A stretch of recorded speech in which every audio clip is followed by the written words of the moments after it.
what exactly are you going to do with them after you get them? Right. So you see what I'm saying? Yeah. So I like post show kind of makes sense. Like Yes. post meet makes sense. Like, okay, let's see how bad. How much damage did I do? Yeah. Let's see how bad we fucked this up. Yeah. You know, the one that never made sense to me was like 8 weeks, 10 weeks post show or post peak. Like I need to get everything really, really good before I do my labs. Like that's dumb as fuck.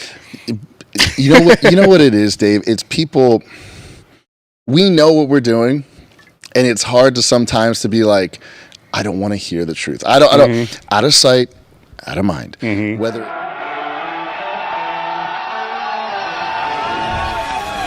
time to sit down, keep it real, and cut the bullshit. Welcome to Table Talk. So as the bodybuilding journey has continued, how has the training evolved from that first year? You know, as far as if it's training density or the volume, off-season stuff. So let's just go off-season, forget pre-season. off-season would be less volume overall, but more intensity. And I'm not talking powerlifting intensity. When I first started, I had to do a bunch of volume just to figure out how this movement feels. I go from powerlifting, I've got rack pulls, you got your accessories and, this and that, overhead press, blah, blah, blah, box squats, bands, chains. Now I have a gym full of a million different movements I have to do. I got to figure out what works. So when I first started, it was volume crazy. 4, 5 sets of squats, drop set, superset, blah, blah, blah, blah. And now it's more 2 top sets, controlled. Not necessarily a Dorian high intensity where it's 1 set, but more of a 2 top sets, maybe 1 drop set. And I don't push everything to failure. But I push it pretty close to where once I'm done with those 2 top sets, I don't think I have another, right? I'm not saying I can't do another rep, but it's not going to be, if say I'm trying to do 3 sets between 8 to 12, I'm probably not going to hit 8, right? And I do like to keep the volume between 8 to 12. Whether my failure set is at 8 or whether that's 12, it's fine. That 8 to 12 for me seems to work well. So I'll do, 2 top sets, 8 to 12. Whether, with powerlifting, you normally have a set goal for that day. With bodybuilding, it can fluctuate. Maybe you had less sleep. Maybe it's a low day on, you're dropping carbs a little bit. I got to lean out a little bit. I'm used to doing 150s for 8. You go in the gym, they ain't moving that way. In powerlifting, you'd probably get upset and probably have to find a way to make sure you hit that number. In bodybuilding, all right, what can I hit today that's going to go to failure with correct form in 8 to 12? And it's going to be 120s today. All right, let me bench 120s today. That's a good workout. With powerlifting, if I didn't do what I was supposed to do, it's probably a bad workout. Are you using strength as the gauge or your pump as a gauge or a mixture of both? I'm using the point of failure as a gauge. So if I know, like for instance, for me, if I go that 8 to 12, whether it's 100-pound dumbbell or 200-pound dumbbell, as long as I can get to that point of failure and get all the reps and squeeze, it's a good workout. I'm not concerned if it's, I only did 100-pound dumbbell today or 125. You're not going to be able to gain 5-10 pounds on every lift every week for the rest of your life. You're going to have weeks where you might not have as much glycogen in your system. You might have traveled. Anything could happen, sleep, whatever. So my whole focus is focusing on that failure point, making sure I'm controlling and contracting the muscle to failure within that given rep range, no matter what the weight is. Obviously, if it's light that day, I'm going to be able to do more reps, right? So I got to go heavier. But if it's too heavy, I can't get the reps, I got to go lighter. So whatever the weight is, as long as I can go to failure between that rep scheme that works for me, I'm good for the day. So how do you base the number of those repetitions you're going to have per body part on a day? So over time, I'm speaking for myself. Yes. I've found out that higher volume sets of 15 for body parts like shoulders and smaller body parts seems to do better. Short rest periods. People come up to me, and I had a couple clients recently say, I cannot get a pump in my shoulders to save my life. Well, I made them shorten the rest period, increase some of the reps, more control, not as much swinging, and they said it's the best pump they've ever had. I didn't change any other exercises. I just changed those simple things. So smaller body parts, shorter rest periods. You're going to keep that pump. You're going to keep the intensity. You're going to be able to push that skeletal tissue to failure. Larger body parts, for me personally, 8 to 12, 2 top sets, maybe a back down set or a drop set. They grow the best that way.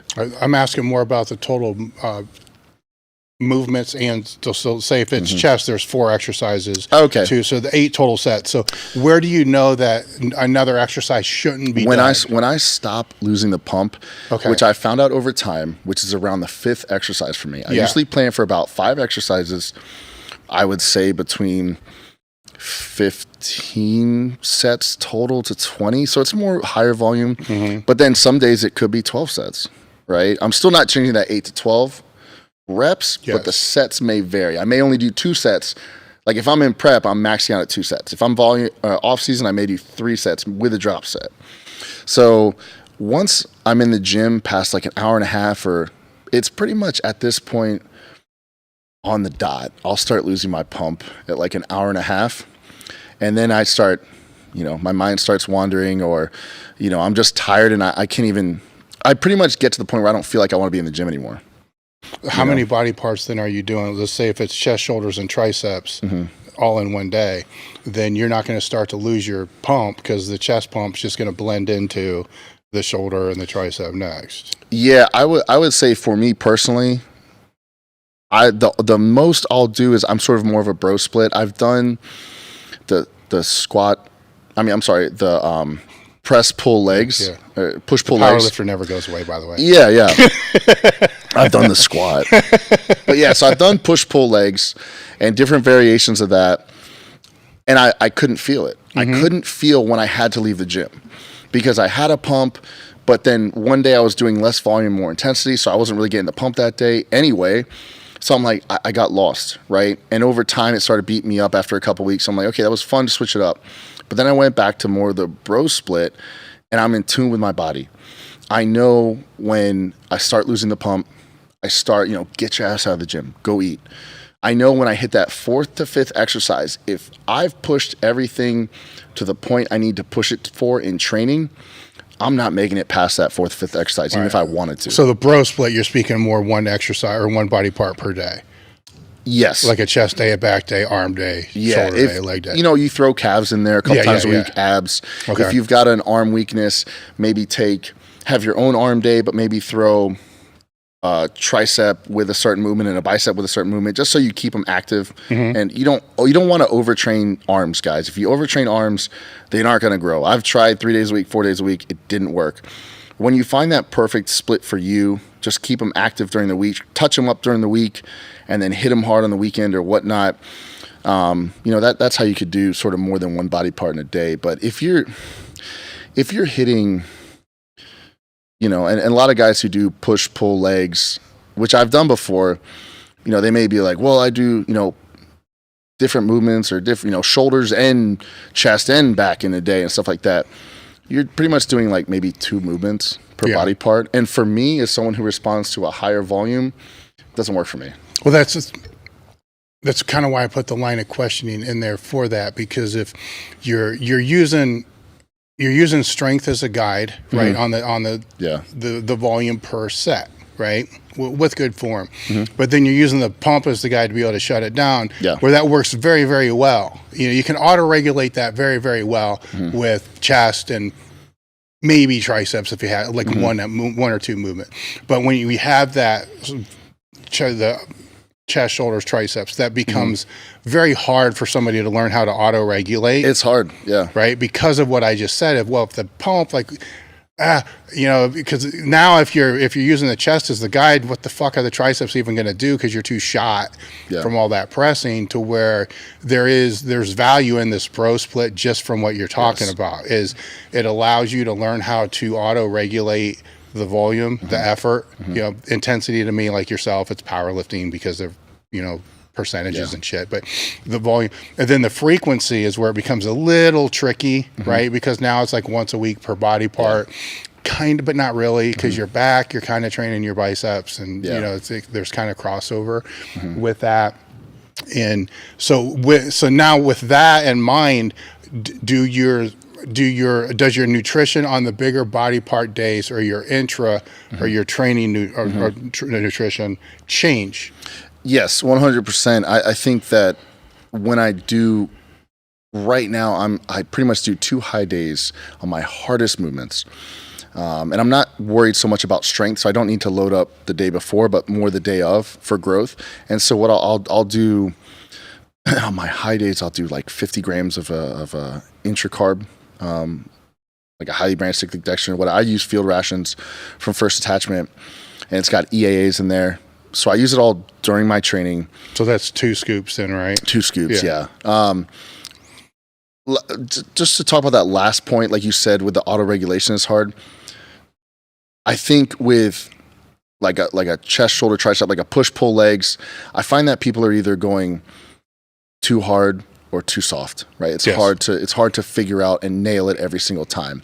But yeah, with the nutrition side of things, right now in the off season, for me, I found that 2 high days is a sweet spot. With high days, which means my carbohydrates are much higher, my fats are lower, and my protein's sort of a little bit lower. I don't need to, push my body as hard with the protein. So the high day would be before the leg day or on the leg day? On the leg day. Okay. So it works a little better if you're training for strength, guys, and you really want to, be as strong as you can on that day. Eat those high carbs the day before. You see marathoners and stuff, they're eating pasta and stuff the day before. They're doing it right. Push those carbs in the day before, have them fully loaded in your glycogen, and you'll be pretty strong that day. But for growth, and Justin Harris do a great job explaining this, but I'll push those high carbs the day of. I'll feel some pump from the carbs that day. What time are you training of the day? Normally, I'm an afternoon trainer. All right, so you're getting 3, maybe at least 4 3 meals. Yeah, I don't train before 3 meals. Yeah. Before the intro, right? So 3 meals before. So actually, the intro would be 4, kind of. Yeah, kind of. Yeah. Mm-hmm. And then back would be the other high day? Yeah. So right now, it's quads and back. More focused on, I got the spinal erectors from deadlifting, from powerlifting. So I had to build more of the lower lat, which no one in the world is born with lower lats. You have to work for them. So some people just get them faster than others, but that has been a goal, getting the lower lats. So that was something I had to push more carbs and try to train a little bit harder and a little bit more food. If I did high carbs every day, I'd run into the issue where I'd lose insulin sensitivity. I'd start to put on too much adipose tissue and body fat, and I just wouldn't absorb food well. And so what I do is I have a certain amount of high carb days, certain amount of regular training day carbs, and I'll probably throw in a low day on my off day just to keep my insulin sensitivity up. I'll be starving that day, but you're not going to lose muscle mass in a day, right? As long as you're eating your protein, still getting a few carbs in, and some fats in, you're not gonna lose muscle in one day. Now, off season, do you keep any cardio in at all? Yeah, I would do. Right now, it's not super intense. It's about, if you have a treadmill, it's like 3.0 on the treadmill. I do about 20 minutes in the morning, just fasted. I just like waking up, rolling to my guest room, and just doing some fasted cardio. It sort of speeds up my metabolism. I didn't used to be a morning person with food. Sometimes if my sleep was off, I would not be hungry. I almost have to wait like an hour before I could eat. But I found that, using my CPAP, getting better sleep, but also hitting a little bit of cardio in the morning got me hungrier. So I could pound that meal. How heavy were you able to push body weight wise your off season before the Arnold? I would say I was probably about the same. I made a push to 300 a couple years ago, but it was sloppy. Yeah. It wasn't good. And blood pressure was probably up. Certain things, I remember feeling lightheaded when I tied my shoes and stuff. But probably 275 at the peak last year, and I'm probably low 280s right now, but I still can see my obliques and abs. So much better shape, much better condition, which will make prep easier when we start it. And when's the next prep, or when's the August. Next show? So August we'll start prep, and for nationals in December. December. There's other differences between the powerlifting and the bodybuilding. So the training we talked about, the nutrition, it's definitely different because you're carb cycling and stuff like that, but you weren't eating like shit when you were powerlifting either. It was half bike shit. So yeah. was there? And I guess the reason I'm bouncing around my words right now is I assume the nutrition was not a hard thing for you to get used to when it came to the bodybuilding, or was it? Actually, it might have been harder than what I'm thinking. It's probably harder than what you were thinking. The only reason I'm saying that is because when I was coming out of high school, I was 165 pounds at 5'9". Like, yeah, I was benching 315 or whatever, but it took a lot of food to get, I just would eat. I remember after community college, I'd get out of class, I'd go to McDonald's, and this is when the dollar menu was a dollar menu. Yeah, I remember that. Not a $1.50 menu. And so I would get, okay, let's see if I remember. I would get 2 to 3 double cheeseburgers. I would get a Big Mac large with large fries, a yogurt parfait. The McFlurry machine was always broken, so I don't count that. And then I would get, they had like chicken snack wraps. Yeah. So I would get 2 or 3 of those. I would eat that, then go train, like right after, like 20 minutes later.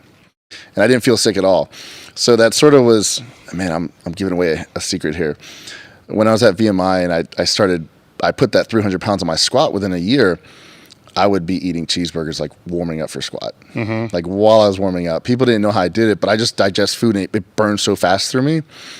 So I have to be careful of, I'm a little bit older now, but if I don't eat enough, I become flat and stringy and lose a lot of strength pretty fast. So getting used to a more strict bodybuilding diet, it wasn't hard, right? Over time, I got used to it, but Justin knows, working with me now, that, I've got to have my pancakes.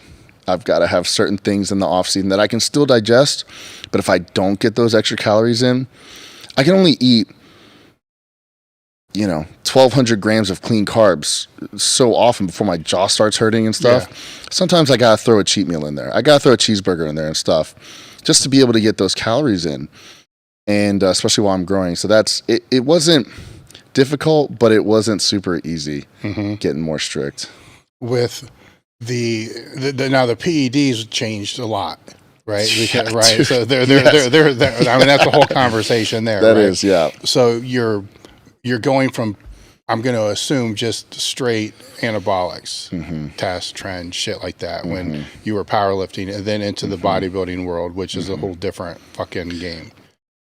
I would say that my blood work was always good.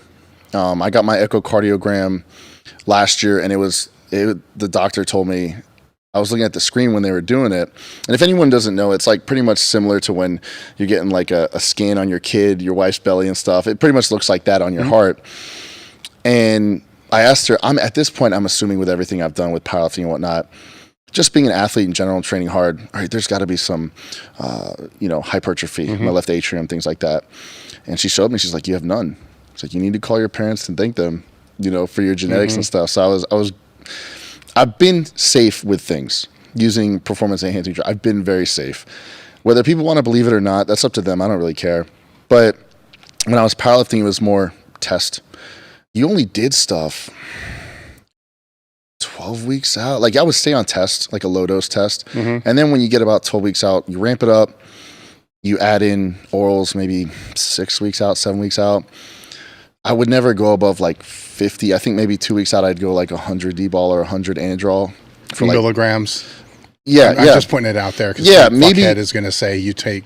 Yeah, but that might have been for like a week or two, right? But I was pretty much always 50 milligrams. No, but if they're 50 milligrams and you're taking 100 of them. 100 milligrams, yeah. Not 100. That's what I'm saying. Somebody's going to clip this shit. That would take 100 and say he's taking 100 D-balls. Yeah, no, that's not. I'd be dead now. But I found what worked for me in powerlifting, but it was basic.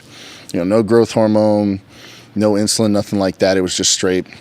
When you started prepping for the competition, you threw Trent in maybe 7-8 weeks out. I think I saw some crazy stuff. I'm not going to say the individual, he's my boy, but he had to learn a lesson because at one point he took, oh my gosh, it was like 2,000 milligrams of Tren the week before the meet. And it didn't end up well for him. He didn't bench a PR. You think? So, we learned afterwards, like, hey, you don't need to do that. But my question would be, what was it the week before that week? 1,000? Probably 1,000, probably Wow. 800, something like that. So I would say that when powerlifting, guys use more basic compounds, but heavier dosages, right? Just basic stuff, heavier dosages. And then when you transition to bodybuilding, I felt like it became, I used less. I use less. And I say that because you have like a testosterone base, and then you would use things like an MPP. Like in the off season, you use like an MPP or an EQ. Some guys use DECA, but sometimes they get a little bit high blood pressure from that. Everyone reacts differently. I'll just say that first off. So we're all like a chemistry set. Yeah. No one does the same thing. But I would, for instance, I would do like a test and EQ. And as long as my RBC and hematocrit stay good, I'm just running that, medium 500 EQ or something in the off season, and 500 test or something, which is still high. But when you're trying to become an open bodybuilder, you can't do. Let's say the 60-year-old guy walking on the treadmill next to you at the gym is doing 200 a week. If you want to be Big Ramy, you're not running 200 a week. So, 500 test, 500 EQ, and you can do like orals. I would just do like an Anavar for like 4 weeks in the off season, take 6 to 8 weeks off. When I was bodybuilding or powerlifting, Anavar wasn't a thing, man. It was just D-ball or Anadrol, maybe Halo the last week, but there was no Anavar. So now a less hepatotoxic drug, Anavar, throw it in for 4 weeks. Make sure I pay attention to my insulin levels much closer. Take my berberine, my suppressor first attachment, keep those levels in check, my blood glucose in check, absorb food. I'm more focused on absorbing food, right? And the drugs sort of help that. Whereas with powerlifting, it was more drugs were making me strong those last 12 weeks. And so when I start prep, you want, the biggest advice I could give people is you don't want to take a crazy amount of stuff. Now you're going to use a lot of different compounds to harden at lower dosages, right? But you're going to mix them all together to create a concoction that can make you harder and drier and look like granite going into the show. But you don't want to take too much as a bodybuilder, because what happens if you take too much? Your kidneys might stop reacting as well. And what happens if your kidneys aren't working as well? If your kidneys skyrocket the numbers, well, you're going to start holding water, and there's nothing you can do to get that off.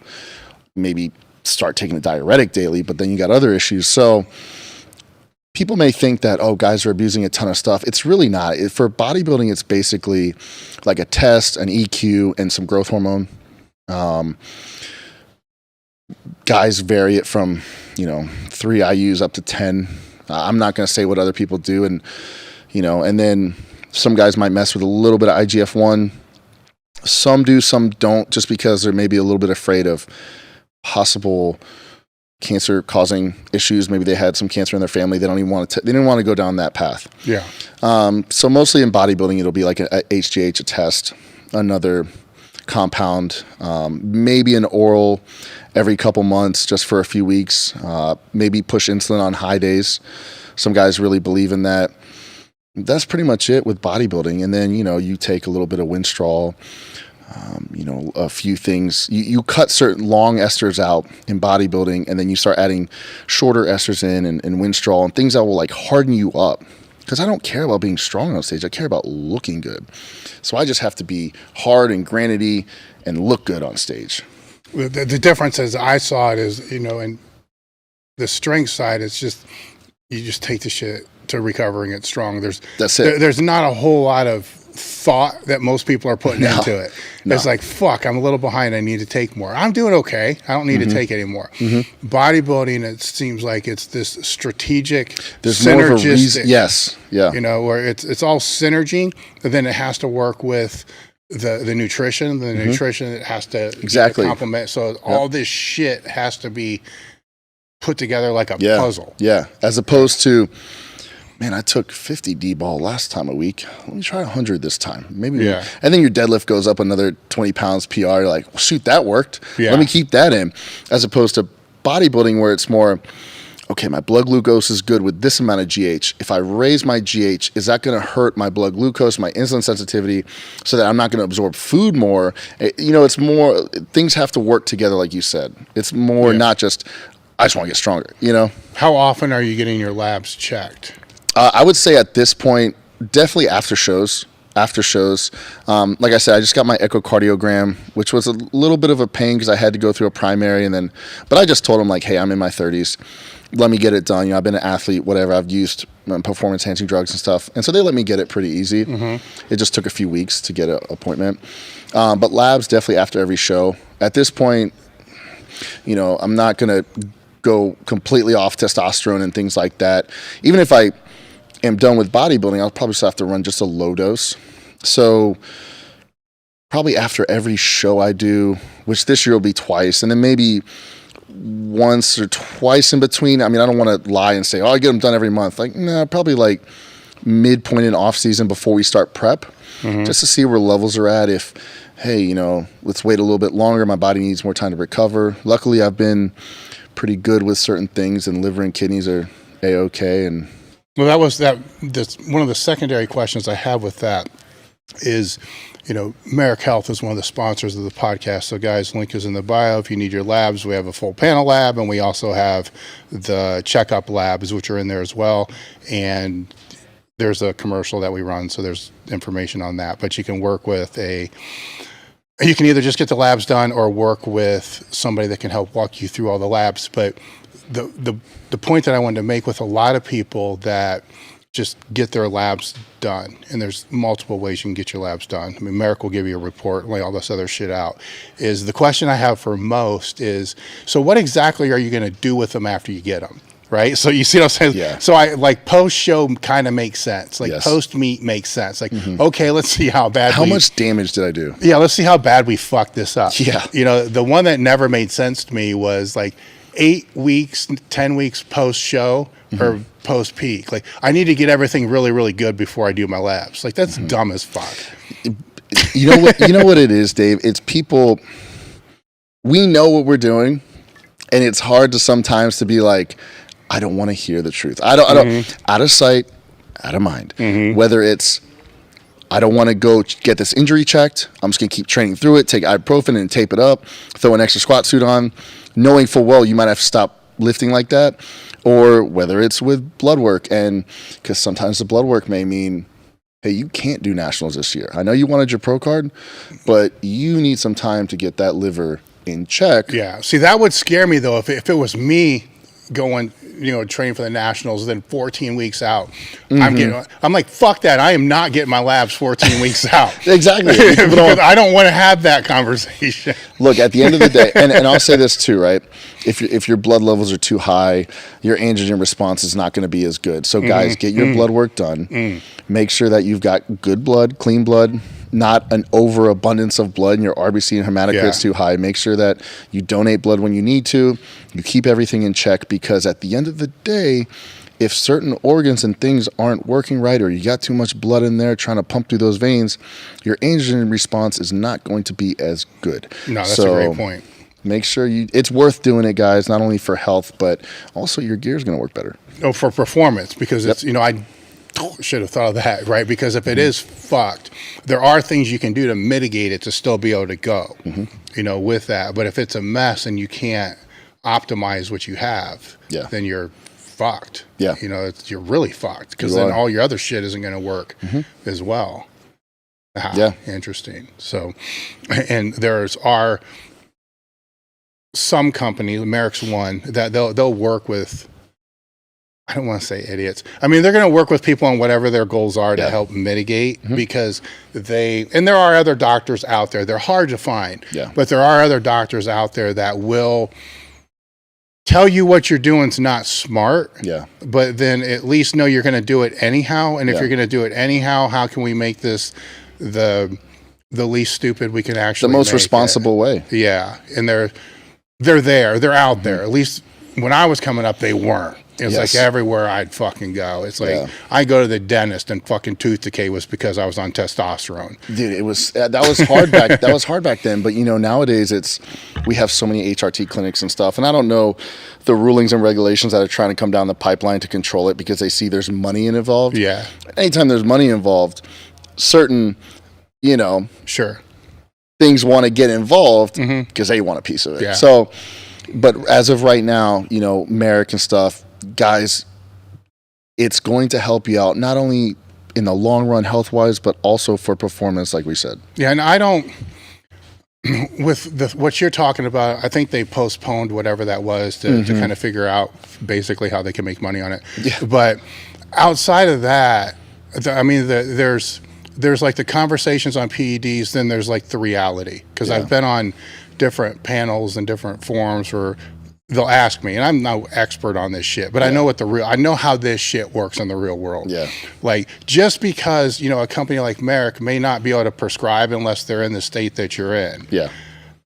Most people are buying black market shit in the first place, and they need, you know, a company like Merrick just to look at the blood work and to help give them advice. Yes. Very few people, I doubt, are actually getting their shit through them. Yeah. Because they're not going to prescribe enough for what a competitive athlete would want. No. If anything, they can provide enough of a base for the TRT. Exactly. But that's such a small amount of what the person's actually taking in the real world. Yeah. So whatever would get past that might fuck that up is only fucking up this much. Yeah. Oh, so what? I won't be able to get one fucking CC a test. Yeah. What about the other fucking 10 that I'm buying from the bro in the gym? Yeah. I'm still taking that, but I need the labs.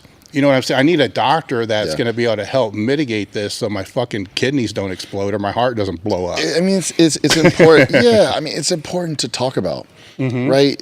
You're doing something that, you know, it could be fine, no big deal, but do you want to risk it?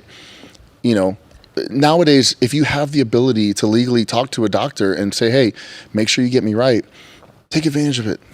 You know, it's not so taboo anymore to talk about hormone therapy and things of that nature and blood work. And, you know, it's not taboo anymore, which is, like you said, 10, 15, 20 years ago. The hell is an HRT clinic? You know, you'd walk in somewhere and like, man, dude, I've got tendonitis, you know, I've got tennis elbow, I've got whatever. Do you use steroids? Like, yeah, what does that have to do with it? You need to get off those, and then we'll talk about rehab. Like, what, you know? Yeah. It's a different, I mean, you were kind of a part of that going back a decade ago. It was a whole different world, too, where, you know, I sit back and I kind of laugh at myself when people will criticize, you know, oh, man, I can't believe let's say you 10 years ago, I can't believe they weren't talking about this. I'm like, seriously, dude? Like, it's fucking, first off, it was illegal. Secondly, the DEA were fucking creating lists and going to people's houses, you know, and knocking on their door. Granted, it was illegal as fuck, but still 5%, 10, actually maybe a large percentage of the people would be like, oh, fuck. And then they would just give up whoever they're getting it from because they think, you know, they don't understand what's happening. The knock, whatever they called it. It happened. I mean, most of my friends at some point or another had that knock on their door. Yeah, or the little slip in the mailbox. Yeah, I just had to say, you know what, fuck you, go away. But they didn't know they could say that. Yeah. So they're like, oh, yeah, I get it from John at the gym. And so you're like, fuck it, I don't want to be on any, I don't want, not, you know, there was a reason why. Yes. And these stupid fucks, I can't believe they were like, what the fuck, you're an idiot. Yeah. It was different. It was a different world. It's completely different. It'd be like a crack dealer now getting on a podcast saying, guess what, I sell crack and I do it on this corner. It's like, come on, you dumb fucker. It doesn't make sense. Where now it's good and bad, right? Because now people can freely talk about it. And so it's out there, which is a good thing. There's some bad components to it, but I think there's more good than there is bad at the end of the day. You know, it's interesting.